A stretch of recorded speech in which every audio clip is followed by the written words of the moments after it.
Ah oui, merci. Alors, merci Jeanne, et merci Étienne, et merci Reboot d'organiser cette conférence. Donc, je vais vous parler un peu de finance durable, mais je vais surtout vous parler de capitalisme responsable. Et ah oui, il faut que je reste par ici pour la caméra. Je suis Laurent Babiquian, je travaille dans une ONG qui s'appelle le CDP et je m'occupe de tout ce qui est capital market et data du CDP pour le moment. Et la présentation que je vais vous faire, c'est une présentation qu'il m'arrive de faire à des comités exécutifs d'entreprise, à des conseils d'administration et dans des écoles de commerce. Donc c'est grosso modo le même format, les mêmes messages, et donc j'ai essayé de synthétiser ça pour vous, et j'ai essayé même de faire des fonds d'écran un peu artistiques, et je ne sais pas si ça va donner quelque chose, mais pour avoir en même temps que la lecture de la slides, quelque chose de subliminal qui soit derrière. Donc je suis ravi d'être ici, je fais la présentation, et puis après on fait un échange. Je propose qu'on fasse comme ça, plutôt que de faire après chaque thème des questions-réponses. Donc, grosso modo, c'est 1 heure, et puis après, on discute. Si c'est bon pour vous. Voilà. Donc, alors, je passe vite là-dessus. Alors, le truc subliminal derrière, c'est la salle des urgences vous voyez, à l'hôpital. Donc, chaque fois, j'expliquerai peut-être un petit peu ce qu'il y a derrière. Bon, je vais passer là-dessus rapidement. Si vous êtes là, c'est que vous êtes au courant qu'on est mal barré. Vous êtes au courant qu'on est sur une trajectoire entre 2,8 et 3,2 degrés as of today.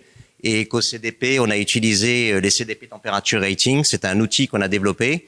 Et on a fait une analyse avec Oliver Wyman pour analyser 4000 sociétés, dont des institutions financières, pour voir où en est le secteur privé au niveau de la température. Et la trajectoire dans les pays du G7, c'est de 2,7 en moyenne. L'Europe est le pays, en fait, le continent le plus en avance, avec 2,4 degrés. Mais tout d'abord, il y a le pic de 2050-2060. Normalement, on devrait avoir le maximum de personnes sur Terre en 2050-2060, à peu près 10 milliards et demi de personnes. Et normalement, alors les ranges d'évaluation sont extrêmement larges, donc ça va entre 1 milliard et 2 milliards, donc la précision n'est pas de mise sur ce coup-là. Normalement, en 2100, on devrait être entre 6 et 8 milliards. Donc, ça veut dire que le problème, c'est 2050-2060. Il n'y aurait pas 2050-2060. On pourrait dire il y aura moins de monde, moins de production, moins de consommation, potentiellement de la décroissance.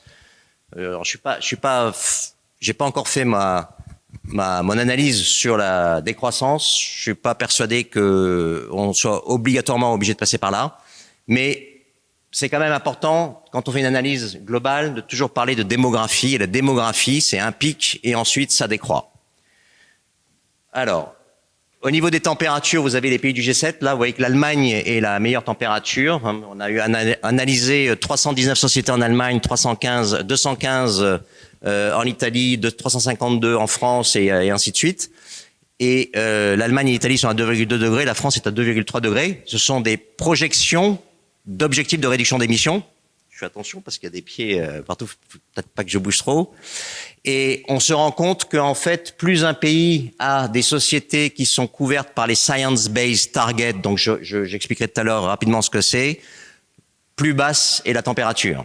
Donc la Science-Based Target pour une entreprise ou pour une institution financière, c'est aujourd'hui la meilleure évaluation d'objectifs de réduction d'émissions de Scope 1, Scope 2 et surtout Scope 3. Je ne vais pas m'étendre là-dessus. Là, vous avez la carte de l'Europe. Donc ça, voilà, ça vous donne une vision européenne des choses. Alors, si l'objectif sérieux, c'est de dire qu'il faut faire une net zéro et qu'il faut faire nature positive, donc régénération des écosystèmes, de la biodiversité et autres d'ici 2050-2060, alors il y a 3 accélérateurs fondamentaux. Le premier, c'est la supply chain. Quand Walmart, qui est approuvé SBT 1,5 degrés, donc est approuvé SBT 1,5 degrés, ça veut dire que comme Walmart ne produit rien du tout, qu'ils achètent et qu'ils mettent sur l'étagère, c'est comme Carrefour, et ben ça veut dire qu'ils vont demander à faire le job par la supply chain. Et donc 10 000, 20 000, 30 000 suppliers à qui Walmart va demander, et les gars, c'est à vous de faire le job. Si vous n'êtes pas aligné sur 1,5, eh bien peut-être que je travaillerai plus avec vous. Carrefour vient de mettre dans ses relations avec ses fournisseurs que si à 2025 il n'était pas aligné à 1,5, il ne travaillerait plus avec le fournisseur. Donc c'est quand même assez puissant. Deuxième accélérateur extrêmement puissant, probablement plus puissant, c'est justement ce qui nous occupe ce soir, c'est la finance. La manière dont la finance investit ou prête a un effet d'entraînement monumental sur la vie économique et sur les entités qui reçoivent cet argent. Et dans la finance, il est de bon ton aujourd'hui de rejoindre des alliances net zéro. Hein, c'est très à la mode, c'est très marketing, c'est très voilà, il faut le faire, c'est bien. Après, quand on commence à gratter, ça devient beaucoup plus sérieux. Il y a beaucoup plus de problèmes. Mais ces différentes alliances net zéro sont regroupées sous un label un petit peu barbare qui s'appelle GFANZ, Glasgow Financial Alliance for Net Zero. Et il y a à peu près 550 organisations qui sont maintenant regroupées dans la GFANZ. Et ça veut dire quoi? Ça veut dire qu'elles s'engagent à aligner leur portefeuille de dette et d'investissement sur un monde à 1,5 degré. Donc ça veut dire que si elles doivent faire ça, il faut qu'elles forcément trouvent des sociétés qui soient elles-mêmes alignées sur un monde à 1,5 degré, sinon elles vont pas pouvoir avoir un portefeuille qui soit lui-même aligné sur un monde à 1,5 degré. Et ça veut dire aussi, surtout, que c'est un changement drastique de leur business model pour les institutions financières. Et ça, elles n'ont pas encore percuté. Elles ont dit c'est bon, on y va, on fait partie de la Net Zero Banking Alliance. Et ensuite, derrière, quand il faut faire le job pour de dire je calcule mon scope 3 basé sur le scope 1, scope 2 et scope 3 des sociétés dans lesquelles j'investis et non pas simplement sur le scope 1 et scope 2 qui est aujourd'hui la norme sur le marché quand on fait un carbon footprint. Un investisseur le fait uniquement en calculant le scope 1 et scope 2. C'est que 10 à 20% des émissions d'une boîte. Donc quand un investisseur fait ça, il rate 80% des émissions d'une boîte. Donc en fait, ça veut dire quoi? Ça veut dire, et les investisseurs rapportent eux-mêmes très peu leur scope 3. Le scope 3 d'un investisseur, c'est la teneur en carbone de ses portefeuilles. Ça veut dire qu'en fait, on ne sait absolument pas quelle est la teneur en carbone, le carbon footprint du secteur financier. Alors qu'on a une très bonne évaluation du carbon footprint du secteur de l'oil and gas. Et le troisième accélérateur extrêmement puissant, c'est de mettre systématiquement la partie variable des rémunérations des membres du COMEX ou des CEO. Voilà. Ça, voilà. Ou des CEO liés à la baisse du scope 3 et non pas à la baisse du scope 1 et 2. C'est ce qu'on voit aujourd'hui quand les entreprises rapportent au CDP. Il y a beaucoup de gens qui mettent du variable sur le scope 1 et scope 2. Ça sert pas à grand chose. Mais c'est très bien de raconter ça. Donc, il faut le faire sur le scope 3. Et quand vous regardez sur le scope 3, il y a très très peu de CEO, il y a très très peu de membres de comité exécutif dont la partie variable du salaire est basée sur un scope 3 qui soit aligné avec après. Rappelez-nous ce que c'est que les scopes 1, 2, 3 en 3 mots. Ah oui. Alors, scope 1, c'est les émissions qui sont liées à la production de l'entreprise. Scope 2, c'est les émissions qui sont liées à l'énergie dont l'entreprise a besoin pour produire. Et scope 3, c'est les émissions liées à la chaîne de valeur de l'entreprise. Essentiellement, les fournisseurs de l'entreprise. Donc, le scope 3 de L'Oréal, c'est toutes les émissions qui sont liées aux fournisseurs pour pouvoir travailler avec L'Oréal. Et aux produits vendus. Le scope 3, par exemple, de Total, c'est l'essentiel de Total, c'est du scope 3, puisque quand ils vendent un baril de pétrole, c'est les émissions qui vont être liées au fait de brûler ce baril de pétrole dans le cycle de vie économique. Voilà, donc il faut systématiquement, il faudrait, dans un monde idéal, on est là pour parler aussi d'un monde idéal, après il va falloir faire des choses, mais disons, c'est quoi le rêve? Le rêve, ce serait que toutes les rémunérations variables soient liées sur un scope 3 aligné sur 1.5. Alors, on avait fait une étude au CDP il y a 2 ans, avant la COP d'il y a 2 ans, et on voulait faire l'étude avant la COP de Glasgow. On avait sorti ça, on avait un gros succès d'ailleurs dans la presse là-dessus. On voulait la faire avant la COP de Sharm el-Sheikh. On a eu un problème, on n'a pas pu la faire, mais on va la ressortir d'ici le mois de juin. C'est une analyse d'un tiers du marché des fonds ouverts au public. 16 trillions d'assets, 17 000 fonds. Il n'y a que 158 fonds qui sont alignés sur un monde well below 2 degrees, c'est-à-dire un monde inférieur à 1,75 degrés. L'essentiel des fonds est au-dessus de 2,75 degrés, ici. Donc l'idée, c'est de faire ce graphique chaque année pour, vous m'entendez bien? Pour voir si la courbe se déplace par ici. Et idéalement, j'aimerais qu'on puisse le faire chaque année avant la COP, pour dire welcome, c'est comme... Oxfam a fait un rapport avant le WEF à Davos, Welcome to Davos, en expliquant que Ça servait pas à grand-chose la réunion de Davos. Bon, ben là, c'est un peu la même idée. C'est de faire ça avant les COP pour leur dire, bon, ben voilà, vous parlez beaucoup, mais en fait, il n'y a rien. Dans la réalité, il n'y a rien qui se passe. Alors, la question, c'est de faire shifter les trillions, les fameux trillions de dollars, donc les milliers de milliards de dollars des brown assets vers les green assets. Et qu'est-ce qu'il faut pour faire ça? Il faut d'abord que dans les stratégies des institutions financières, ce soit fondamental. Le premier point, que ce soit un des éléments principaux de la stratégie de l'entreprise, d'être aligné sur 1.5. Ensuite, il faut intégrer l'ESG. Donc l'ESG, c'est la data environnementale, sociale et gouvernance. Il faut intégrer l'ESG dans tous les systèmes de décision ou dans tous les systèmes d'investissement ou de prêt. Ensuite, il faut développer l'innovation. Il y a très peu d'innovation financière liée à l'ESG. Quand on dit ESG, on a l'impression que c'est un énorme truc. En fait, non.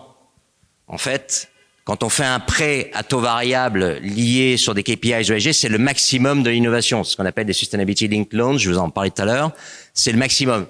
Et ce qu'il faudrait faire, si on veut vraiment créer la liquidité sur le marché et si on veut vraiment permettre à chaque acteur du marché, c'est-à-dire les spéculateurs, les gens qui font les couvertures, les hedgers et les market makers de faire leur job, il faut qu'ils aient tous les outils vanille, on appelle ça la vanille, hein, les outils de la finance, que les options, les swaps, les futurs, les index et autres, on appelle ça des produits vanille.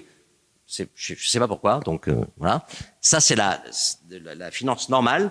Il faut qu'on applique l'ESG à tous ces outils. Or, il n'y a pas d'option sur température. L'Oréal. Il va falloir qu'il y ait des options sur température L'Oréal pour pouvoir acheter des calls ou des puts 1 degré, 1 degré non, mais 1,5, 2 degrés. Pourquoi pas 1 degré aussi pour vendre un put 1 degré ou vendre un call 1 degré, pourquoi pas. Il va falloir créer tous ces produits pour pouvoir permettre aux gens de faire leur job. Et ça va créer de la liquidité. Et ça va accélérer le shift des brown assets vers le green assets. Donc il faut vraiment développer l'innovation sur les produits financiers. Ensuite, les marchés, ils ont besoin de deux choses et ils n'ont pas besoin d'une troisième chose. Alors, ils ont besoin de deux choses, de transparence. Alors ça, voilà, mesurer, rapporter au CDP, par exemple, hein, puisqu'on est la principale plateforme de... J'ai pas dit ce que faisait le CDP d'ailleurs. Le CDP, c'est la principale plateforme de reporting environnemental au monde, sur laquelle 20 000 sociétés ont rapporté en 2022. Et ensuite, on met cette data à disposition des investisseurs, à peu près 750 investisseurs signataires du CDP qui disent, OK, vous demandez aux entreprises en notre nom, et après, une fois que vous avez la data, vous nous la donnez parce que nous, on fait un job ESG à faire, et nous, on ne traite que le E de l'ESG. Donc, rapporter au CDP, fixer des objectifs scientifiques de réduction des émissions, ça, c'est ce qu'on disait tout à l'heure, hein, sur le scope 3, mettre une target, on va revenir là-dessus après, avoir un plan de transition crédible, et ensuite suivre les progrès et le faire savoir à ses actionnaires lors d'une assemblée générale et passer ça au vote sous forme de résolution. Et le marché aussi a besoin des bons et des vrais signaux prix. Tout se passe comme si on vivait dans un monde qui n'était pas vrai. Bon, vous êtes conscient de ça. On vit dans un monde qui est hors sol et où la vérité est difficilement palpable. Et plus ça va, moins la vérité est accessible. Et les marchés ont besoin de vérité pour bien faire leur job. Aujourd'hui, ils agissent de manière schizophrénique. On va revenir là-dessus plus tard. Et ça veut dire qu'il faut qu'ils aient les bons signaux prix. Par exemple, il faut qu'il y ait une taxe carbone. Mais on l'a pas. La taxe carbone, ça fait que Shell, qui a sorti 40 milliards de dollars de profit il y a une semaine, ou Total, qui a sorti hier 20 milliards de dollars de profit, si on devait appliquer, je vais me casser la gueule, hein, je vais maintenant, si on appliquait une taxe carbone, bon, je vais venir là-dessus après, mais à Total ou à Shell, le profit deviendrait une perte. C'est très très simple. Et on va en reparler après. Et c'est pour ça qu'on n'a pas de taxe carbone d'ailleurs. Parce que les lobbies des grands secteurs émetteurs ne veulent pas qu'il y ait une taxe carbone, parce que la taxe carbone détruit ce qu'on appelle la shareholder value. Bon, donc si on avait une taxe carbone, on aurait des prix sur le marché qui correspondraient beaucoup plus à l'équation prix de l'entreprise égale valeur de l'entreprise. Aujourd'hui, il y a une énorme déconnexion entre le prix de l'entreprise et la valeur de l'entreprise. Et ensuite, les marchés n'ont pas besoin de cartels, ou le système capitaliste n'a pas besoin de cartels et n'a pas besoin de monopole. Or, quand on regarde, ça c'est la théorie de la concurrence pure et parfaite. Si on va avoir de la concurrence pure et parfaite, il ne faut pas qu'il y ait de cartel, il ne faut pas qu'il y ait de monopole. Or, quand vous regardez les 5 plus grosses capitalisations boursières mondiales, c'est soit des monopoles ou des quasi-monopoles qui fixent les prix. Amazon, Apple, Google, Microsoft, Aramco, soit un cartel, c'est Aramco. Deuxième capitalisation boursière mondiale, Aramco. Ça fait partie d'un cartel. Donc, en fait, on nous raconte un truc pour bien fonctionner la concurrence pure et parfaite, et dans la réalité des faits, on a l'opposé de ce qu'a raconté.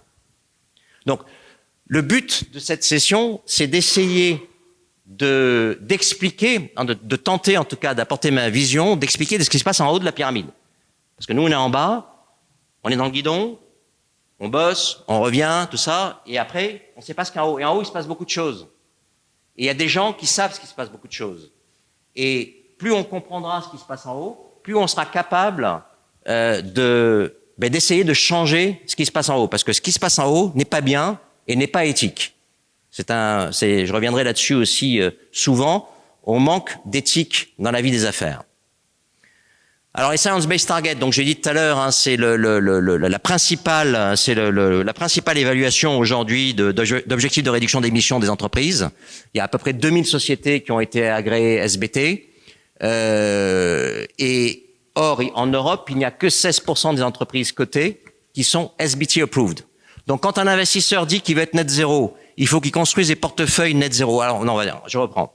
Quand un investisseur dit qu'il veut être 1,5 degré align, c'est l'étape avant net zéro. Il faut qu'il construise des portefeuilles 1,5 degré align.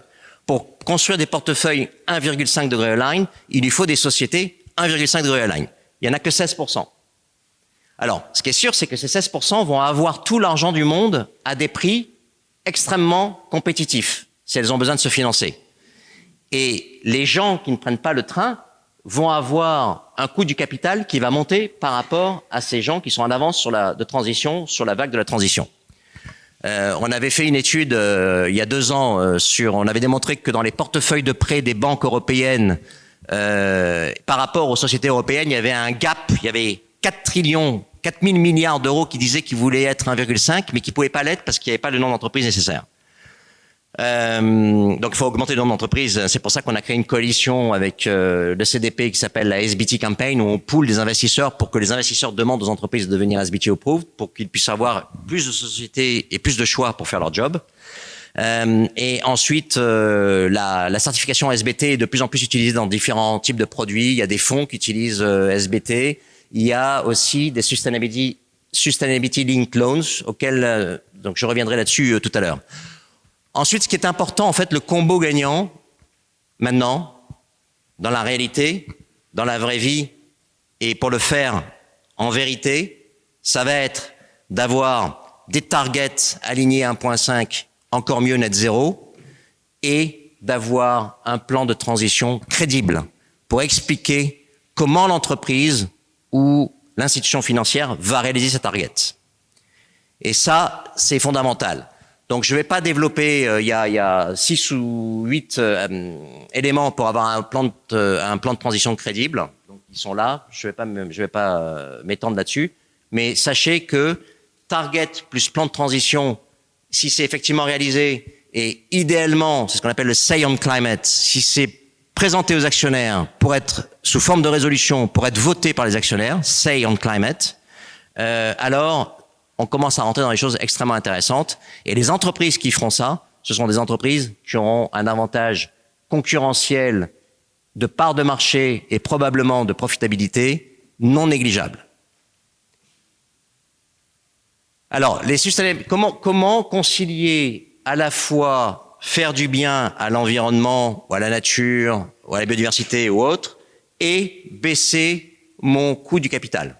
Eh bien, on fait ce qu'on appelle un Sustainability Linked Loan ou bien un Sustainability Linked Bonds. Ce sont des chiffres de Bloomberg. On voit que cette partie-là et la partie jaune, ce sont les 2 segments dans le monde de la dette, Sustainable Debt, qui augmentent le plus année après année. Et ça, pour une très bonne raison, qui est que Donc ce sont des prêts dont le taux est lié à un KPI ou des KPI. Et en général, ces KPI sont tournés vers l'environnement. Il y a moins de KPI sociaux, mais ça va venir. Et donc, si l'entreprise réalise ce KPI, par exemple, le KPI peut être l'objectif de réduction d'émissions agréé par la Science Based Target Initiative, Scope 1, Scope 2 et Scope 3. Chaque année, l'entreprise va devoir faire auditer par un tiers l'évolution qui a été faite sur l'année. Si cette évolution est en ligne avec 1,5 degré, alors le taux d'intérêt de l'entreprise payé à la banque sera inférieur à si la banque empruntait sans condition, ce qu'on appelle un prêt vanille. Voilà, j'emprunte à 5 ans, 500 millions, sans condition. Là, il y a une condition. Si je réalise la condition, alors je paye moins de taux d'intérêt. Et l'envers du décor, c'est que si je ne réalise pas la condition, alors je paye plus de taux d'intérêt à la banque. Donc pour le banquier, si tout le monde réalise la target, c'est pas bien, parce que ça voudra dire qu'on aura fait deux choses, à la fois du bien à l'environnement, et puis en plus, il aura moins d'argent dans les caisses. Mais le banquier joue sur le fait que certains vont réaliser la target et d'autres ne vont pas la réaliser. Donc c'est un jeu à somme nulle. Ce volume de prêts explose sur le marché et je pense maintenant que ça devrait être justement devenir la vanille. Il devrait plus y avoir de prêts normaux. Il ne devrait y avoir que des prêts avec des KPIs liés à des objectifs environnementaux, biodiversité, climatique ou autres. Et en plus, ça a un autre avantage, le Sustainability Linked Loan ou Sustainability Linked Bonds, c'est que ça réconcilie dans l'entreprise le Chief Sustainability Officer et le Chief Financial Officer, puisqu'ils sont tous dans le même bateau, et si tout le monde réalise la target, tout le monde est content. Et en plus, le coût du capital baisse de manière substantielle, et ça, c'est ce que recherchent les membres des conseils d'administration. Une des targets qu'ils analysent, c'est de voir quel est le coût du capital de l'entreprise. Voilà, donc ça c'est... Alors, là je commence la deuxième partie. Ça c'est pour planter le décor. Pour vous dire que il n'y a que 45% de la population mondiale qui vit dans un système démocratique, ou quasi-démocratique. Que 45%. Donc, la démocratie, alors que nous, là en Europe, on est content, il faut la préserver, faire attention, parce on se fait petit à petit manger, notamment le Covid a été une énorme expression de ce qu'un État pouvait faire sur les libertés individuelles. Il faut faire extrêmement attention, c'est pas forcément pérenne, c'est pas parce que c'est là depuis 200 ans ou plus, que en fait ça va rester. Donc il faut lutter contre ça. Ça n'est pas le régime principal dans le monde. Et donc ça, c'est comme tout à l'heure on parlait de la démocratie, maintenant je vous donne cette slide pour dire qu'il faut faire attention. Et dans ce contexte-là, alors, on peut maintenant, alors là, le côté subliminal, là vous le voyez pas, mais il y a les 4 têtes magiques du libéralisme, du néolibéralisme, Hayek, Friedman, Ronald Reagan et Margaret Thatcher. Voilà, on a fait Étienne a arrangé les salles parce qu'on voyait pas très bien, c'était en blanc, et merci d'ailleurs pour ça. Mais c'était derrière pour vous montrer le message un peu subliminal. Donc, le néolibéralisme ne permettra pas de réaliser net zéro et nature positive. Un système économique qui, par design, augmente l'écart de façon systématique entre les 1% les plus riches et les 99% les plus pauvres, dont je suis, j'imagine que vous aussi, peut-être pas. Premier point, un système qui par design surconsomme les ressources naturelles sans les régénérer et sans leur donner un prix du carbone, pas de prix du carbone, et un système économique qui produit pour la première fois dans l'histoire du capitalisme, étude de McKinsey 2018, le fait que la génération des millennials est la première génération qui aura un pouvoir d'achat inférieur à celui de ses parents, on ne peut pas décemment, quand on se regarde dans la glace, dire ce système est éthique et ce système est efficace.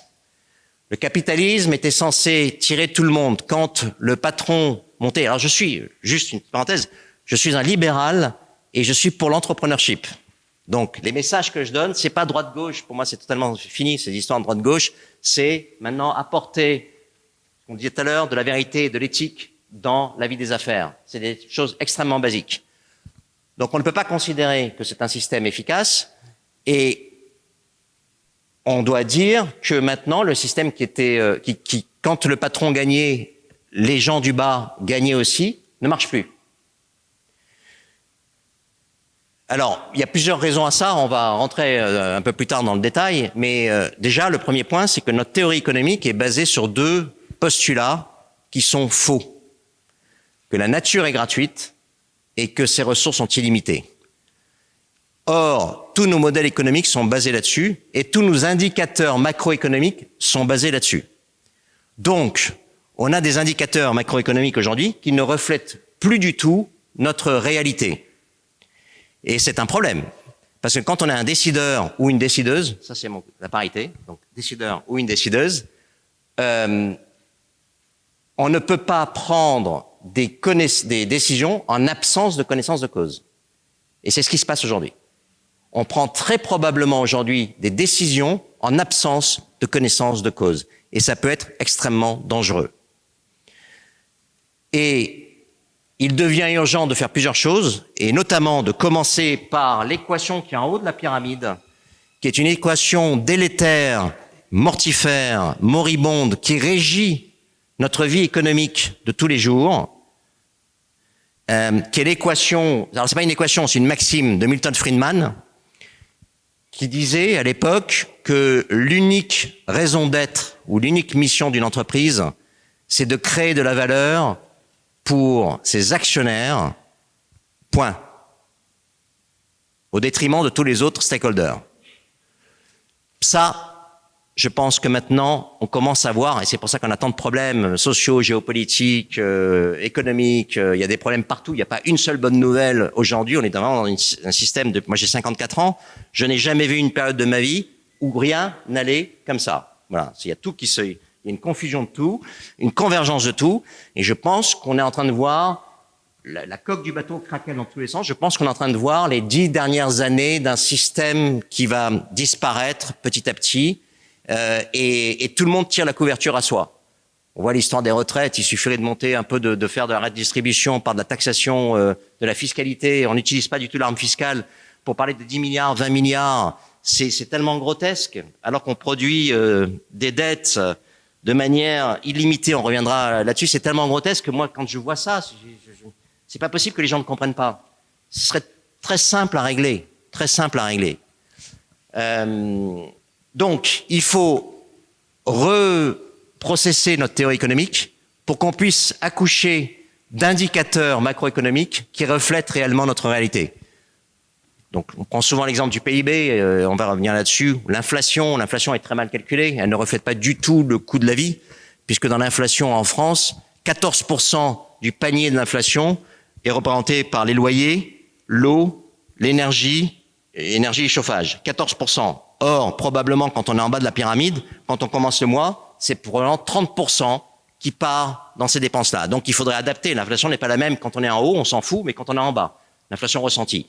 Donc, c'est une énorme blague, si vous voulez. Et le fait de dire qu'en France, on avait tout d'un coup une inflation à 6%, alors que l'inflation européenne en moyenne était à 10%, et que l'inflation allemande était à 10%, et parce qu'on faisait des chèques, et que les chèques, en fait, c'était du déficit public qui allait être payé par nos enfants, c'est le meilleur moyen de s'en foutre, si vous voulez, c'est de dire on ne prend pas responsabilité là, on passe à nos enfants, et une augmentation d'imposition pour les générations d'après, c'est de l'inflation. Donc, mais personne n'a commenté ça dans les médias. Personne n'a fait son job dans les médias. Ils commentaient une information. Il y en a marre de ces journalistes qui ne font pas leur job. Il faut réfléchir à ce que ça veut dire. Donc là, il n'y a aucune raison que la France ait une inflation qui soit 60 ou 70% inférieure à l'inflation allemande. Il n'y a aucune raison. Alors que l'Allemagne est une économie qui est beaucoup plus puissante que l'économie française. Excusez-moi si je m'emporte de temps en temps, mais ça fait partie de l'interaction. Donc, et la nouvelle équation vers laquelle on doit aller, c'est, je reviendrai là-dessus après.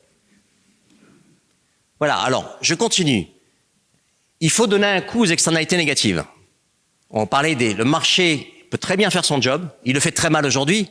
Mais s'il a les bonnes informations, il va très bien faire son job. C'est de la mathématique. D'accord? Donc, donner un coup au cash flow futur et un coût au taux d'actualisation, ce qu'on appelle le WACC, et après, on aura des évaluations totalement rien à dire. La taxe carbone, comme je disais tout à l'heure, ça fait 40 ans qu'on en parle et on ne l'a toujours pas. Et les COP sont absolument incapables de produire une taxe carbone. Donc les COP sont de moins en moins efficaces. Ça ne sert probablement plus à grand-chose d'aller aux COP. Il va probablement falloir aller plutôt à l'OCDE ou bien au World Trade Organization pour négocier la taxe carbone. Mais c'est la pièce du puzzle qui permet à toutes les autres pièces du puzzle de converger vers net zéro et nature positive. Et on ne l'a pas. Et on ne l'a pas pourquoi? Parce qu'il y a cette excellente étude de Kampen Asset Management, qui est un asset manager hollandais, qui s'était amusé il y a 1 an et demi à dire, tiens, je vais appliquer une taxe de 75 $ et une taxe de 150 $ à toutes les émissions de Scope 1, Scope 2 et Scope 3 de toutes les entreprises cotées dans le monde. Et il y a des gens qui font des simulations d'émissions carbone. Eh bien, résultat des courses, c'est que 150 $, ça fait moins 41% à la bourse. Avec, quelque chose d'intéressant à noter, moins 53% aux États-Unis et moins 32% en Europe. Donc l'Europe serait un peu plus résiliente que les Américains par rapport à une taxe carbone. Bon, ben voilà, quand vous avez ça, vous avez compris pourquoi maintenant il faut passer notre vie, alors pas notre vie, en tout cas moi c'est une résolution que je me fixe pour moi, dès que j'aurai la possibilité de taper sur les lobbies pétroliers, je le ferai. Aujourd'hui, il y avait une excellente initiative de Client Earth, qui est une ONG que j'adore, qui est une ONG d'avocats, et qui commence à faire maintenant, à allumer les boards, donc à rendre responsables. Donc ils font une action en justice contre les board members de Shell. Donc c'est plus l'entité conseil d'administration, c'est les gens qui sont pris individuellement, en disant qu'ils ne font pas leur job par rapport à l'objectif carbone qu'ils se sont assignés, qu'ils manquent à la responsabilité fiduciaire. Et un troisième point, je ne me rappelle plus. Donc on va voir de plus en plus la loi. Alors maintenant, il faut que la loi tienne, il faut que les systèmes juridiques tiennent par rapport à ça, parce que ça, il y aura probablement des lobbies. Il faut voir en Israël, le gouvernement voulait changer la loi du suprême en disant tiens, on peut changer la loi. On va commencer à avoir de la remise en cause probablement des systèmes juridiques. Il faut résister.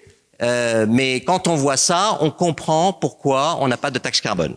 Et je pense qu'il faut lutter systématiquement contre les lobbies pétroliers qui utilisent des moyens de plus en plus sournois et pernicieux. D'ailleurs, chaque fois que je rencontre un journaliste, je soumets cette idée qu'il faudrait que les journalistes fassent une alliance internationale, comme ils ont fait pour les Panama Papers, comme ils ont fait pour les LuxLeaks, comme ils ont fait pour, quand ils veulent le faire, ils arrivent à se mettre ensemble pour faire une analyse sur quels sont les nouveaux moyens des lobbies pétroliers pour agir, par exemple sur la publicité sur Google. Voilà, il y a des chiffres maintenant. Donc, quand vous tapez Sustainability sur Google, vous avez une publicité de Chevron ou des choses comme ça. Vous voyez, donc c'est documenté et il faut arrêter parce que ce sont ces gens-là qui font qu'on n'a pas de taxe carbone, alors qu'on sait que la taxe carbone, c'est quelque chose qui serait nettement bénéfice pour tout le système et pour nous, et puis pour nos enfants, et pour nos petits-enfants. Donc c'est fou. On sait qu'on va à l'abattoir, si vous voulez, on est conscient, on est content, et on ne fait rien contre ces gens qui savent, parce que ExxonMobil, ça fait 50 ans, ils ont des analyses, ils savent très bien que c'est pas bon pour le changement climatique, c'est pas bon pour la biodiversité, tout se sait, et on fait comme si on était content. Non, on peut pas être content. Et il faut agir. Bon, alors les leaders, les sociétés de leaders au niveau climatique, ce sont... Ah, il faut que j'accélère. Ce sont dans les sociétés qu'on appelle la A-list, il y a à peu près 15 000 sociétés, ce sont des gens qui prennent en compte, même s'il n'y a pas une taxe carbone à l'extérieur, ils internalisent la taxe carbone. Ils considèrent dans leur CAPEX un prix du carbone interne de l'entreprise. On avait fait une étude au CDP il y a 2 ans, en moyenne, ils utilisaient 25 $ la tonne. Ça, c'est pas bien quand l'AIA recommande 250 $ la tonne pour faire la transition écologique. Mais en tout état de cause, on a un marché en Europe qui est un marché qui est pas vraiment un marché, mais qui est un quasi-marché qui s'appelle l'EU ETS. Et j'ai regardé il y a 2 jours le prix de la tonne carbone, 97 €. Donc, si vous appliquez 97 € aux émissions de Shell rapportées au CDP en 2021, le Shell a rapporté 1,3 milliard de tonnes d'émissions, essentiellement du Scope 3. Vous faites 1,3 milliard fois 97, ça fait 130 milliards fois 100, ça fait 130 milliards d'euros à payer à l'État. Et donc, Ils ont fait un profit de 40 milliards d'euros ou 40 milliards de dollars, donc pas de profit. Voilà. Donc c'est ce que je vous disais avant. Ceteris Paribus, CQFD, et tout ce que vous voulez. C'est démontré. Voilà. Alors, rapidement là-dessus, il faut savoir qu'en ce moment est définie la manière dont les entreprises vont rapporter les données ESG pour les 50 prochaines années. De la même manière qu'il y a 50 ans, on s'est mis d'accord pour rapporter la donnée financière, ça s'appelle l'IASB. Eh bien, en ce moment, il y a l'ISSB qui est géré par quelqu'un qui s'occupait de Danone avant, qui s'appelle Emmanuel Faber. Et ça, c'est la version anglo-saxonne.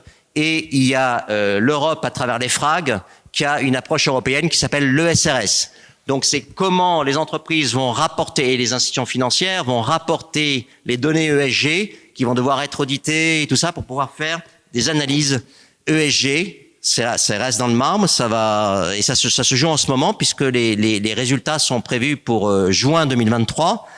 Et là, juste, puisqu'il faut que je speed, il y a deux approches fondamentales opposées. L'approche anglo-saxonne qui est portée donc par l'ISSB de Faber, son but, c'est de maximiser la valeur d'entreprise. Et c'est une approche en matérialité simple. La matérialité simple, ça n'est que le changement climatique qui a un impact sur ma capacité, moi, entreprise, à faire mon business model et à faire du profit. De l'autre côté, en Europe, on a une approche qu'on appelle de double matérialité. C'est non seulement c'est le climat qui a un impact sur ma capacité à faire du profit, mais c'est moi aussi, entreprise, par mon activité, qui a un impact sur l'extérieur, sur la nature et sur la société. Et le but de l'EFRAG, le but de l'ESRS, donc European Sustainability Reporting Standard, ça n'est pas de maximiser la valeur d'entreprise, mais c'est de minimiser l'impact négatif des entreprises sur la nature et sur la société. Donc on est à l'opposé. Alors, c'est pas étonnant quand on voit que cette partie-là vient du monde anglo-saxon, parce que c'est la bourse, c'est maximiser le cours en bourse. Les États-Unis, c'est 50% de la capitalisation boursière mondiale, faut pas oublier. Donc, il y a un match qui se joue en ce moment, en coulisses, c'est un truc technique, mais en coulisses, mais ça se joue exactement en ce moment où je vous parle, et ça se joue au niveau de la commissaire européenne Mairead McGuinness, puisque les lobbies des trade associations sont en train de taper sur le texte européen pour diminuer l'impact et la portée de ce texte. Je vous le dis parce que j'ai des informations là-dessus. Donc voilà, encore le lobby qui dit on ne veut pas s'emmerder avec ça, et notamment les lobbies allemands. Parce que les Allemands, ce sont des exportateurs, et quand vous exportez, vous voulez avoir les coûts les plus faibles. Vous voulez pas vous embêter à avoir des coûts supplémentaires pour faire du reporting en double matérialité, mesurer l'impact et autres. Le lobby allemand de tout ce qui est car manufacturer, ils sont en train d'agir en ce moment au niveau de la Commission européenne. Et on peut pas avoir un système où d'un côté, j'ai des juridictions qui ont la simple matérialité, et de l'autre côté, des juridictions qui ont la double, parce que ça va avoir un impact sur le prix des entreprises. Et il va y avoir des distorsions de prix d'entreprises, pour des entreprises à même comparable financier, il va y avoir des distorsions de prix entre l'Europe, qui est la plus haute ambition, mais ne visant pas le plus haut prix, et le monde anglo-saxon qui... Alors, dans le monde anglo-saxon, je ne mets pas les Américains, parce que les Américains, ils auront probablement leur propre système, comme ils ont leur propre système sur la donnée financière, qui s'appelle le US GAAP. Mais je dis le monde anglo-saxon de manière générale. Donc voilà, on est aux antipôdes. Donc il faut qu'on harmonise pour avoir les mêmes règles du jeu. Et bien entendu, si on est sérieux par rapport à la transition, il faut qu'on harmonise par le haut et non pas par le bas. Donc ça, c'était important que vous sachiez que ça se joue en ce moment. Alors maintenant, il y a le triptyque. Bon, ça c'est mon dada. Il y a un triptyque, je pense, qui sera absolument nécessaire pour créer les conditions d'une économie régénératrice. C'est ce que je viens de vous dire, standard de reporting de matérialité. En plus, le coût des externalités, prix du carbone, prix de l'eau, prix de la pollution, prix de la biodiversité. Et la comptabilité, il faut intégrer ça dans des modèles comptables pour pouvoir passer des provisions, des amortissements, comme on passe pour des biens physiques, le faire pour des biens naturels, pour la nature, et le faire pour des biens humains non mais nous, du capital humain. C'est ce qu'on appelle la comptabilité multicapital, en anglais True Cost Accounting. Il y a des expériences qui ont lieu en ce moment en France, à Harvard, à l'IESE Business School, un peu partout. Ça va mettre un peu de temps, mais il faut qu'on ait ces 3 conditions pour être capable de mesurer l'impact des organisations sur la société et sur la nature. Et une fois que vous avez l'impact, vous pouvez calculer le fameux Return on Impact. Et le Return on Impact, c'est une nouvelle donnée qu'il va falloir rajouter au Return on Equity pour pouvoir calculer le rendement réel d'un investissement quand on investit en capital.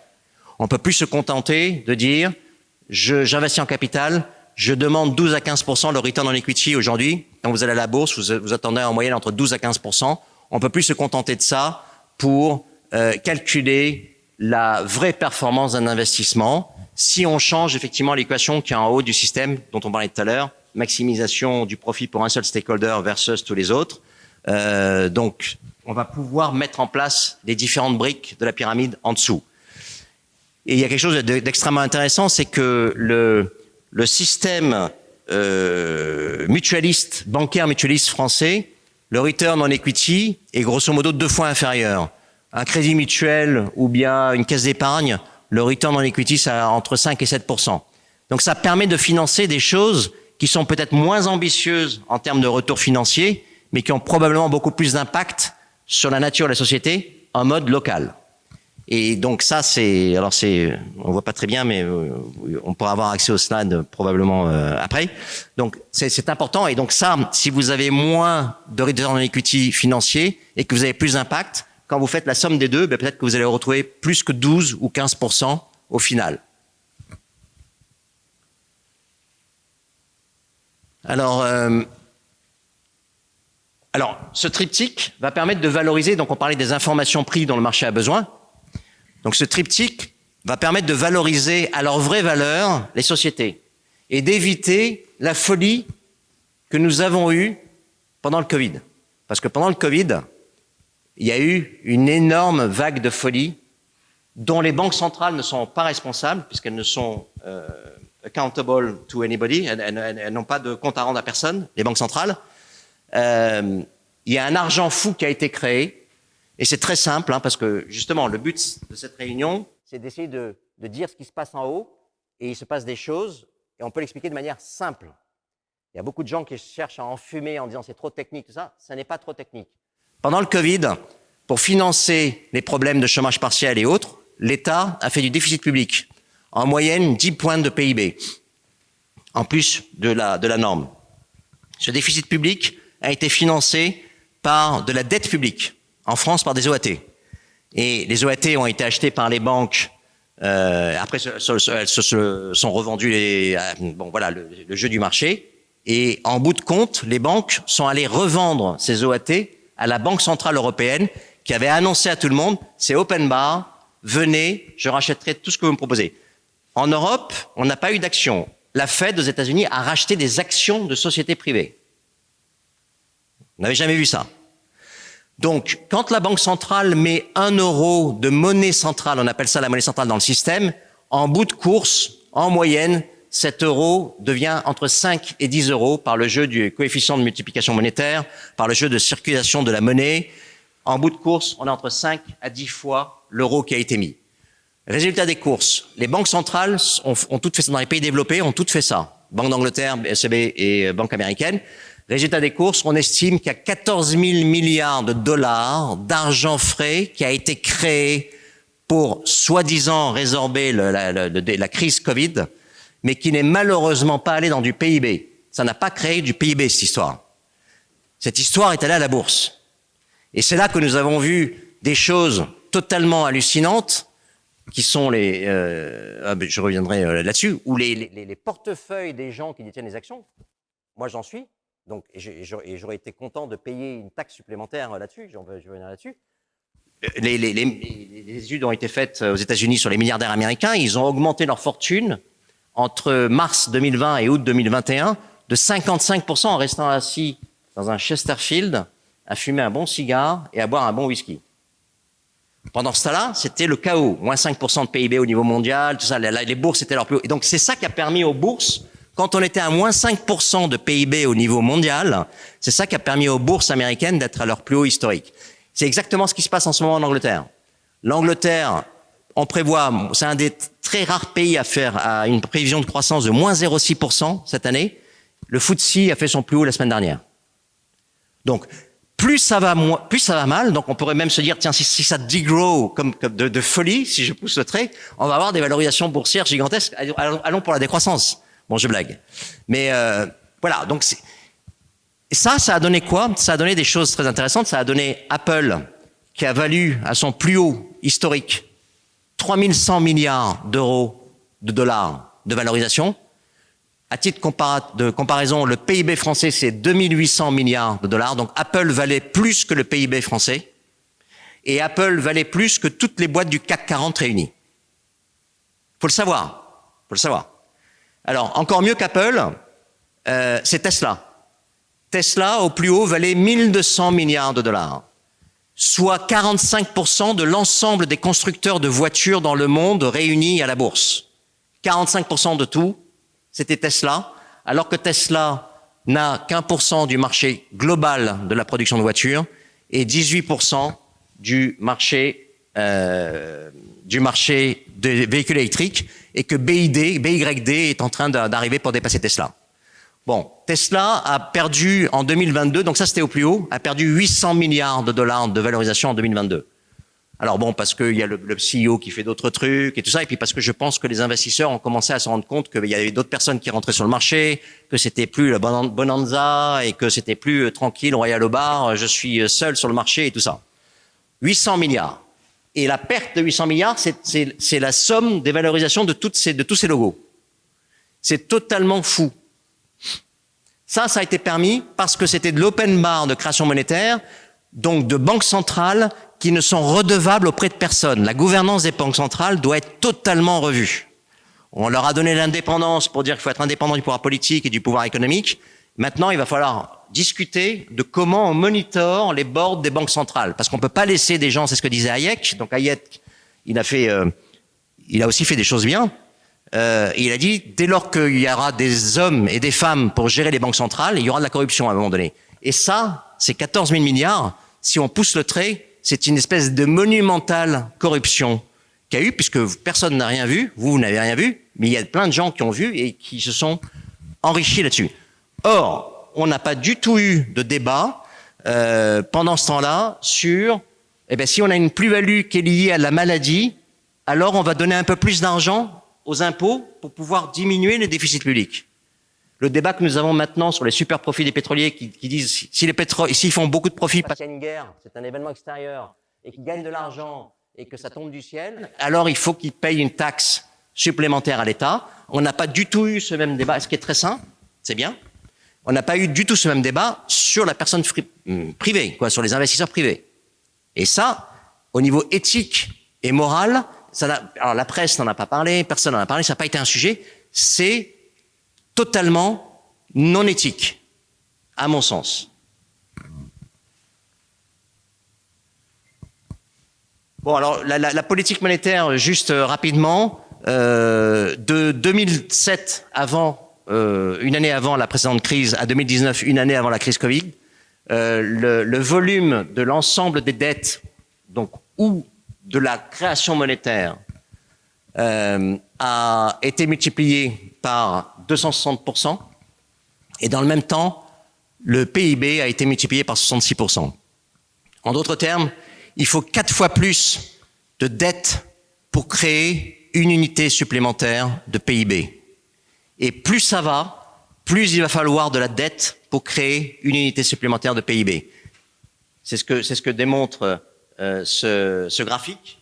Vous voyez qu'en tendance, les PIB, cette barre bleue et noire, c'est à partir de 2002, en tendance dans les différentes régions du monde, en tendance, les PIB diminuent. Et au même moment, les masses de dettes augmentent. Donc, la création monétaire est de moins en moins efficace pour créer du PIB. À nouveau, on est dans un système en ce moment où rien va et tout ceci commence à sortir de manière évidente. Voilà. Bon, c'est ce que j'ai mis là. C'est pas aller c'est aller à la bourse, aller dans l'immobilier aussi. Les 14 000 milliards qui sont en immobilier, dans la crypto-monnaie, probablement dans la corruption, puisqu'on a des niveaux de corruption et d'évasion fiscale. Quand on fait la somme des deux, on a à peu près 10% du PIB mondial. Le PIB mondial, c'est 105 trillions de dollars. Il y a à peu près 10 trillions de dollars qui échappent dans les paradis fiscaux et autres au système, qui sort et qui ne paye pas la taxe, la quote-part de contribution sociale à l'économie. Et ensuite, le dernier point de cette histoire de création monétaire, ça a été fin 2021, la spéculation sur les commodities agricoles et sur les commodities énergétiques. C'est ça qui a commencé à créer l'inflation. C'est pas la guerre en Ukraine qui a créé l'inflation. L'inflation est arrivée par le prix des commodities sur les marchés et le prix des énergétiques sur le marché. Et ensuite, la guerre en Ukraine a été un accélérateur. Bon, ça, ce que je vous disais que les milliardaires ont multiplié par là. Il n'y a pas eu de débat sur la taxation. Ok, ça j'avais anticipé, c'était la slide parfait. Alors là, bon, ça c'était Welcome to WEF à Davos, Oxfam qui sort son rapport et qui démontre que le ruissellement a bien lieu, mais vers le haut, pour les 1% les plus riches. Ça, c'est dans les pays développés, les différents taux d'imposition des 1% les plus riches. Donc, un peu sur le dividende, un peu sur le revenu, un peu sur la fortune, vous prenez tout, ils ont fait une analyse. Et en même temps, cette ligne, c'est 1%, combien capte-t-il du produit national brut? Donc, le mythe, c'est de dire, je baisse l'impôt des sociétés et l'impôt pour les 1% les plus riches, parce que finalement, cet argent va ruisseler par le bas et tout le monde va en profiter. Bon, mais ça, c'est pas vrai. Ça, c'est c'est ce que les gens racontent. Eh bien, les faits sont têtus, les faits démontrent l'exact opposé. Donc, à un moment donné, il faut se poser des questions sur ce qu'on nous raconte et ce qu'on lit. Il faut se poser des questions. Il faut toujours chercher la vérité pour avoir l'information nécessaire pour porter un jugement. Et ici, c'est les personal income tax. Donc, ça, c'est l'impôt sur le revenu dans différents pays depuis les années 80. Et dans le même temps, puisque on a baissé les taxations des entreprises et les taxations, et donc pour donner plus de dividendes, et que le dividende, on baissait la taxation quand la personne recevait les dividendes, eh bien il fallait bien les dépenses restant les mêmes, si on considère que les dépenses sont les mêmes, eh bien on a noté une augmentation tendancielle de la TVA, qui est un impôt injuste, parce que tout le monde paye le même taux de TVA. Vous achetez une baguette de pain, tout le monde paye le même taux de TVA. Donc on a remplacé un truc qui était censé un truc donc qui est totalement injuste par un autre truc qui est totalement injuste. C'est fou. C'est totalement fou. Et là, maintenant, le débat, c'est de dire, et c'est les patriotiques millionnaires qui ont signé un papier pour les policymakers en disant, nous, on est 200 millionnaires, on signe ce papier, on veut plus de taxation. Et ils ont fait une analyse avec, justement, Oxfam, en démontrant que au-dessus de 50 millions de fortunes, si on augmentait de 1%, au-dessus de 500 millions de fortunes, si on augmentait de 2%, et au-dessus d'un milliard, si on augmentait de 3%, donc un impôt progressif à la hausse, sur les 1% les plus riches, ils ont fait ça pour tous les pays développés, on récolte 1300 milliards de dollars qui pourraient servir à baisser les déficits publics et à répartir la richesse autrement. Et de fait de faire ça, ça ne rendra pas plus pauvres ces gens-là. Ils ne le verraient même pas, si vous voulez. Et ce sont les 1% les plus riches qui cherchent à faire l'évasion fiscale. C'est Patrick Drahi. Le meilleur exemple de l'évasion fiscale, c'est Patrick Drahi. Donc, c'est les gens les plus riches qui cherchent à échapper à l'impôt. C'est fou. C'est fou, alors qu'ils n'en ont pas besoin. Alors qu'en bas, les gens, ils ont besoin de l'argent. Pas de sujet. C'est un truc normal. On est tellement endormi dans le mantra néolibéral qu'on ne peut rien faire. C'est comme ça, c'est le meilleur système. Ah oui, il y a eu le communisme, et puis après le communisme, il y a ça, mais il n'y a pas d'autres. Si, il y a d'autres systèmes. Cherchons ensemble. Travaillons ensemble pour faire net zéro. Il va falloir qu'on crée d'autres systèmes ou un autre système. Et ça va probablement venir par le bottom-up et pas par le top-down. Donc par des conférences qu'on fait là, on discute, on se met tous ensemble, l'intelligence collective, la démocratie participative. C'est comme ça qu'on va changer les choses. Parce que sinon, si on pense que les gens qui sont en haut et qui dirigent sont les gens qui vont faire net zéro, on se trompe. Ils sont pas du tout formatés pour ça. Le mindset est totalement déformaté. Donc, il faut faire un reset total. Et c'est pour ça qu'il faut que les écoles de commerce et tout ça, bon, on verra ça après. Donc là, c'est bon, je crois que j'ai fait le tour. Alors voilà, les limites de la politique monétaire, oui, le taux d'inflation de la Banque Centrale Européenne, c'est 2%, donc il va probablement falloir le monter, hein, parce que maintenant l'inflation, je pense qu'on est rentré sur une inflation qui va être un peu haute sur du moyen et long terme. Le coût de la vie est bien supérieur à l'inflation officielle de 6%, j'en ai parlé tout à l'heure. Et non seulement les 14 000 milliards, ils ont augmenté l'écart entre les 1% les plus riches et les plus pauvres. Mais en plus, la dernière vague a créé de l'inflation, comme on a vu, et l'inflation est venue laminer le pouvoir d'achat des plus pauvres. Puisque 2022 est la première année depuis 2000 où le salaire réel dans le monde a baissé de moins 0,9%, moins 3,2% en Europe, moins 2,8% aux États-Unis. C'est la première fois dans ce siècle que le salaire réel dans le monde baisse, Bureau international du travail. Donc, c'est pas une connerie, c'est la réalité, baisse du pouvoir d'achat, donc double effet qui se coule, et on ne fait rien, on doit se taire, et on doit regarder le film passer, et surtout, rester à la maison quand il y a le Covid, et toutes ces choses-là. C'est pas mon sujet, mais quand même. Alors,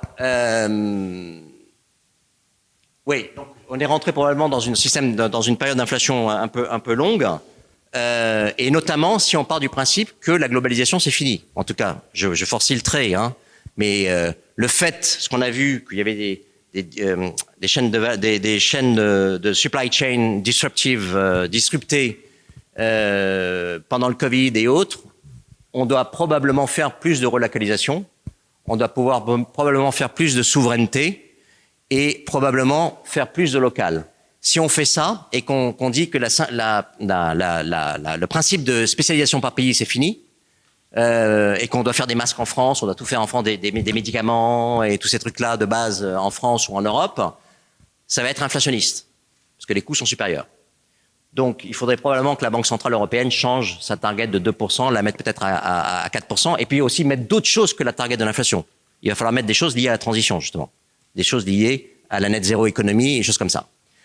Là, maintenant, les banques centrales sont prises à leur propre piège, puisqu'il y a eu cet excès d'argent et cette inflation. Maintenant, ils augmentent les taux.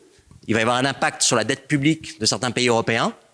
Ça tient, l'Italie tient toujours, mais on va voir comment les taux vont se comporter. Il n'est pas improbable qu'on ait de grosses secousses type Grèce sur l'Italie et potentiellement sur la France, parce qu'on est extrêmement endetté. Donc, et ça, personne ne dit rien. Les banques centrales sont à l'origine du truc et sont à la fin du truc. Voilà, c'est cool, c'est bien, allons-y, je suis redevable auprès de personne. Ça, c'est fini. Il faut changer la gouvernance des banques centrales. Alors ici, alors quelques mesures pour aller vers des choses un peu plus sensées. Donc développer des nouveaux indicateurs qui sont censés représenter notre réalité. On l'a vu tout à l'heure. Donc un PIB qui ne prend pas en compte la nature pour calculer une unité supplémentaire pour produire une unité supplémentaire de biens et de services ne veut plus strictement rien dire. Le chômage, on est soi-disant chiffre Eurostat novembre 2022. Le chômage européen est au plus bas historique avec un taux de 6,5%. L'Allemagne est à 3% de taux de chômage. La Hollande à 3,6%. La France à 7%. Et on se gargarise, c'est génial. Et dans le même temps, on a les taux de précarité les plus élevés en Europe. On a les taux de pauvreté les plus élevés. Donc il faut changer la manière de calculer le taux de chômage. Parce que ça ne reflète pas du tout notre réalité. Ça n'est pas vrai qu'on est en plein emploi. C'est une vaste connerie. Donc il faut remettre en cause tous ces préceptes que je suis là pour essayer de vous apporter des trucs et après chacun va faire son job. Lutter contre l'évasion fiscale, on a dit 8 à 10% du PIB mondial. L'OCDE a été capable de mettre un impôt minimum sur société de 15%, donc c'est probablement l'OCDE qui devra mettre en place une taxe carbone au niveau politique. Parce que c'est une autre piste de sortie aussi, il faut mettre en place une taxe carbone politique. Et probablement soit l'OCDE, soit l'OMC, l'organisation, pas l'OMC, World Trade Organization, qui devra gérer cette taxe carbone qui va être salvatrice pour nous. Mettre en place une taxe sur les transactions financières, ça a toujours été un tabou, mais 0,01% sur tous les flux financiers, ça ne change rien à la performance que vous aurez. C'est grotesque. Je ne comprends pas même comment on peut écrire des choses là-dessus. C'est grotesque. C'est fou, quoi. C'est juste fou. Augmenter les dépenses publiques, ben c'est exactement ce qu'on est en train de faire. On fait du keynésianisme, là. Hein, le plan américain, le plan européen, le Green Deal, le plan européen pour contrer les subsidies américaines qui va sortir, tout ça, c'est du Keynes.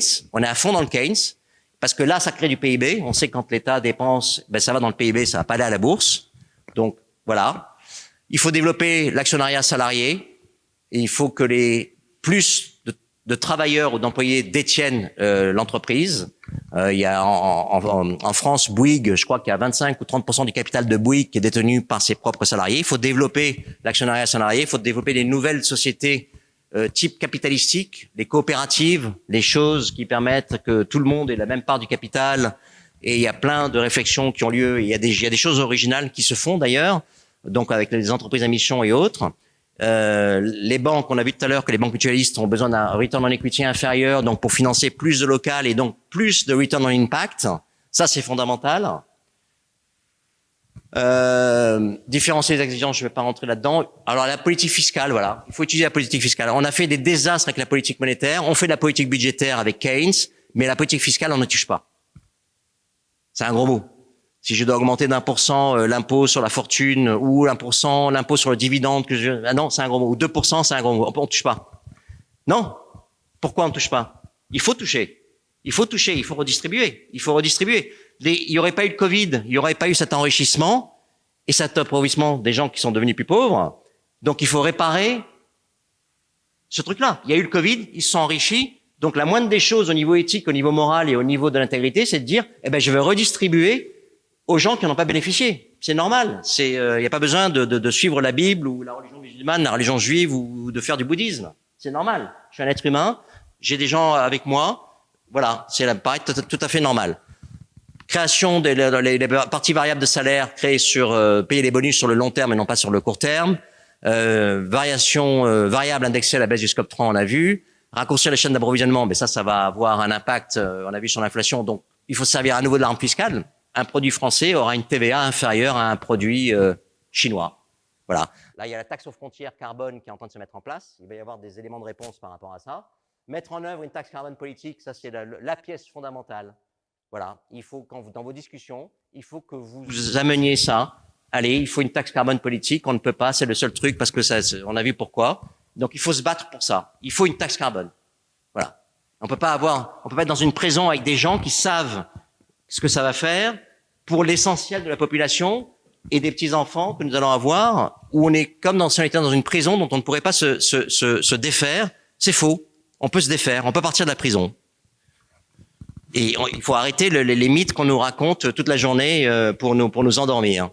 Créer un programme de leadership chez les étudiants, donc ça, il y a pas mal d'étudiants dans la salle, donc ça c'est bien. Il y a de plus en plus d'écoles de commerce qui créent des programmes de leadership, sustainability et autres générations. Il y a des programmes qui sont en train de sortir maintenant dans les écoles d'ingénieurs, un peu partout d'ailleurs, pas simplement en France. Mais je dois dire qu'en France, on est quand même pas mal avancé parce que par exemple, pour un réveil écologique, qui est une association sœur d'étudiants, ou alors Reboot, certainement, je mets un billet là-dessus. Il n'y a pas ça en Allemagne. Voilà. Il n'y a pas ça en Allemagne. J'habitais à Berlin avant. Maintenant, je suis revenu en France, mais j'ai vécu 5 ans à Berlin. Voilà. Et alors, donc là, on va passer à la. Malheureusement, je voulais mettre de la musique, mais je savais pas comment faire. À la partie mantra. 2 nouveaux mantras. Premier mantra, la mission à répéter. Donc, dès qu'on sort de là tout à l'heure, dans le métro, en marchant, ou où vous voulez, on le répète. Et plus on répète le mantra, plus ça va donner des trucs au cosmos, et plus ça va revenir en vérité chez nous sur Terre. Premier mantra, la mission de l'entreprise est non pas de maximiser le profit d'un seul stakeholder, les actionnaires, au détriment de tous les autres, mais de maximiser la valeur créée pour tous les stakeholders, y compris la nature. Premier mantra. Deuxième mantra, pour les investisseurs, la responsabilité fiduciaire, ce qu'on appelle fiduciary duty en anglais, d'un investisseur est non pas de maximiser la performance financière à long terme de ses clients, mais de maximiser l'impact de ses clients sur la nature et la société dans les courts, moyens et long terme. Voilà. Bon, avant de dormir, les deux mantras. Hein, n'hésitez pas. Plus on sera nombreux à répéter ce mantra, plus il y a des choses qui vont se passer. Bon, et alors, le dernier, le dernier, alors ça c'était censé, c'est ce que j'ai expliqué tout à l'heure à Étienne, c'était censé représenter la schizophrénie derrière, pour vous montrer la schizophrénie des marchés. Donc ça, c'est pour vous achever, hein, c'est le graphique qui achève en général. Donc, c'est les 8 plus grosses capitalisations boursières du monde en 2005 versus les 8 plus grosses capitalisations boursières du monde début 2022. Je n'ai pas le graphique à début 2023. En 2005, c'était un mix de différents secteurs. Il y avait General Electric, Exxon, Microsoft, Citigroup, BP, Walmart, Shell et Johnson & Johnson. Somme des 8 plus grosses capitalisations boursières en 2005, 2000 milliards de dollars. Alors, on est 17 ans après, en 2022, début 2022. Les 8 plus grosses capitalisations boursières, c'est essentiellement des plateformes techniques, monopolistiques, sauf Aramco. Il n'y a que 2% du capital d'Aramco à la bourse, mais bon, donc c'est valorisé. Et ça, c'est un cartel. La somme, donc c'est Facebook, Tesla, Amazon, Alphabet, tout ça. Alphabet, c'est Google. La somme des 8 plus grosses capitalisations boursières en 2022, 14 000 milliards de dollars. Ça veut dire qu'en 17 ans, les 8 plus grosses capitalisations boursières ont été multipliées par 7. Ça veut dire quoi? Ça veut dire que collectivement, les investisseurs sont 7 fois plus confiants sur le futur en 2022 qu'en 2005. Parce que c'est ça, le cours d'une action, c'est l'actualisation future des cash flows. Alors que ça devrait être l'inverse. Parce qu'on est beaucoup plus conscient aujourd'hui qu'il y a des météorites qui vont arriver, des choses don't look up et autres. Hein, quand on est conscient, on est beaucoup plus conscient aujourd'hui qu'en 2005. Eh bien non, les marchés font abstraction de la transition, font abstraction de tout ce dont on vient de parler, parce qu'ils n'ont pas les bonnes informations, à nouveau, dont on a parlé tout à l'heure, et ça donne des aberrations totalement folles. C'est fini. Merci.